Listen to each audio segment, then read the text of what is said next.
Hello there and welcome back to another edition of the Hot Lap Classic. This time take a look at the 1998 Lotus Esprit V8 GT. This car was requested by Apex GT4 and it is one of the three Lotus Esprits in this game. There is the V8 GT, which is this one, which is sans wing. There is the V8 SE, which has a wing, and the Lotus Esprit Sport 350, which is sort of the track-ready version of this car. There's also the GT1 race car variant of this. This particular one I've decided to put in British Racing Green. The Esprit comes in many fantastic colours, and you'll see, well, at least one more of them in the SE, so there you go. Anyways, I do rather like the Lotus Esprit V8, and if people are a bit strange and sort of perplexed by why I said British DeLorean last time when I was speaking about this car I believe has the same gearbox as the Lotus, as the DeLorean. Anyways, mid-engined rear drive, 659 horsepower, a hell of a lot of torque, 1,228 kilos of weight. That gearbox has definitely been swapped out when this car was built upwards. Anyways, to find out how the Esprit V8 gets along, it is going to get 6 laps of the Motorsports Land track to set the best time it possibly can. Current leader is a Suzuki Scuderia Pikespeed Edition at set time, and 27.010.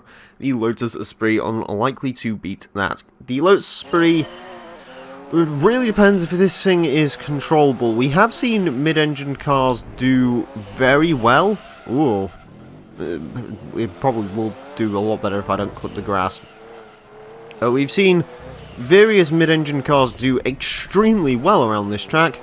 However, they're usually a bit of a mixed bag. They can sort of go one of many ways. I will say this thing is by far and away the quickest thing I've driven today, as we have a couple more technical difficulties getting used to driving a faster car. But again, as I said in the last episode, first laps do not matter. I don't think there's any car in the history of the Hot Lap Classic where its fastest lap has been its first lap. Unless I've really cocked something up at one point, which I don't think I have done. So, I mean, there's been some truly awful to drive cars on the Hot Lap Classic, but I don't think there's ever been any of them particularly that bad. Also, there's no racing mod for any of the Esprits. I guess that's why the GT1 car exists. 31,350. Okay. That is a pretty good second lap. I'm trying to think. NSX is around 30, the top end of 31, so maybe the Honda NSXs can be a good score for the Esprit. Possibly. It's definitely more powerful than any NSX, however it does have one or two more handling issues than an NSX. An NSX is, you can usually with confidence boot them out of corners. I've completely cocked up the first corner coming into here, actually. Have I? Maybe not. Yeah. We've seen the NSXs, usually you can just get on the power straight away. This car you do sort of have to build up with it, and also know some sudden movements when you're taking some of the corner cutting opportunities that present themselves around the Hot Lap Classic. Because, yeah, it is mid-engine, it's very easy to get the car out of balance. I don't think we've really ever had a mid-engine car that can truly take some of, well, I guess the Escudo is technically mid-engined. Whoa.